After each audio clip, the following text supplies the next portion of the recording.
Amazina yanjye nitwa CYOSE Ivan, nkaba niga ku kigo cya CYOSE. Muri aka kanya ndumva nishimye cyane.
Amazina yanjye nitwa CYOSE Ivan, nkaba niga ku kigo cya CYOSE. Muri aka kanya ndumva nishimye cyane kuko ibi ngibi ntabwo narimenyereye, ni ibintu bidasanzwe, ndikumva nishimye cyane. Ibanga akenshi ni ukugira intego. Iyo ufite intego nta kintu na kimwe utageraho, kandi ukajya no gukora cyane kugira ngo uzagere ku byo wifuza.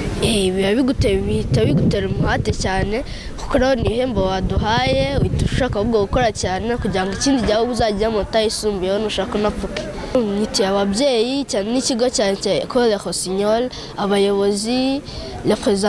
représentant légal Monsieur Musoni, bose batwitayeho, abarimu batwitayeho rwose, bose ndabashimira. Bagira inama yo gukomeza gukora cyane, bakagira umuhate, bakanagira intego,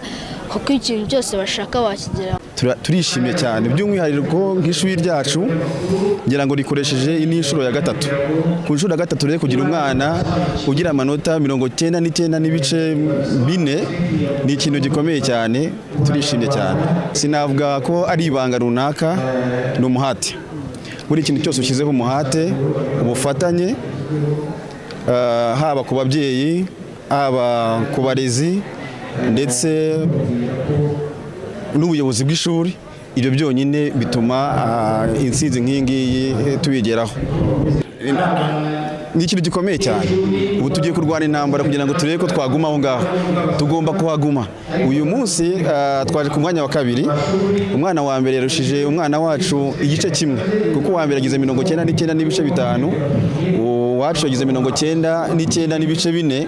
ubwo icyo gice kimwe rero cyagiyeho twabuze ubutaha turashaka kugira ngo noneho umwanya wa mbere tuzawufate muri rusange ndashishikariza ababyeyi kutugana icya mbere twita ku bana dukunda abana tugendera ku nteganyanyigisho kandi tukigisha abana twifuza yuko bahabwa inyigisho zuzuye ireme nk'uko minisitiri amaze kubitubwira kandi nanone tukita ku buzima bwabo buri mwana yafashwe neza nta cyamubuza gutanga umusaruro mwami Mana nyir'ingabo turagushimiye turaguhimbaje urera kandi ukiranuka uri mwiza ibihe zose uri intangiriro ukaba n'iherezo uri ibyishimo byacu uri umunezero wacu uri urukundo rwacu twebwe tugushimire muri uyu mwanya icyubahiro ni cyawe nyagasani Yesu aha duhagaze mu butaka bwa Reho Sinyor twuzuye umunezero turagushimye icyubahiro ni cyawe nyagasani Yesu tugushimye mu mwanya w'ababyeyi bose barerera aha ngaha icyubahiro ni cyawe nyagasani Yesu mu minsi yashize byari bikomeye abana bari ku mavi ndetse n'ababyeyi natwe turi ku mavi twibaza ngo se bizagenda gute ariko turagushimye ko Imana idukoreye igitangaza ikatugirira neza ikatuzamura mu izina rya Yesu Kristo. Amen. Tugushimye ko wadutunze urutoki tugushimye ko urumuri rwawe warubishije ku gahanga tugushimye ko hari icyo wakoze mu izina rya Yesu Kristo cy'ubahiro cyawe shimwa kuko imigozi myinshi bashingiye izina rya Yesu shimwa kuko gasuzuguro k'abadayimoni shimwa kuko kwigaragaza mu izina rya Yesu Kristo imitima yacu iranezerewe usibye no kuba Reho Sinyor tunezerewe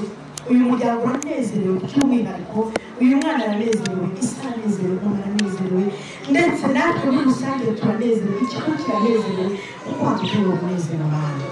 icyatsi natwe ababyeyi baharerera uduhe umugisha utwagure mu buryo bumwe mu bundi uduhe imbaraga uduhe amafaranga uduhe ibyiza byose kugira ngo turusheho gusigasira abana bacu turusheho gutera inkunga ikigo ibintu byose bigende neza turagushimiye kuko ubyumvishije abana tugiye gutangira amashuri rero utangirane natwe uzasuzanye natwe twizeye intsinzi niyo watweretse uyu munsi turakwiringiye nyagasani turakwiringiye kandi turagushimira tuzahora tugushimira mu buryo bwo dupfukamishije amabwiriza y'umutima wacu icyubahiro ni icyawe ibihe byose mu izina rya Yesu.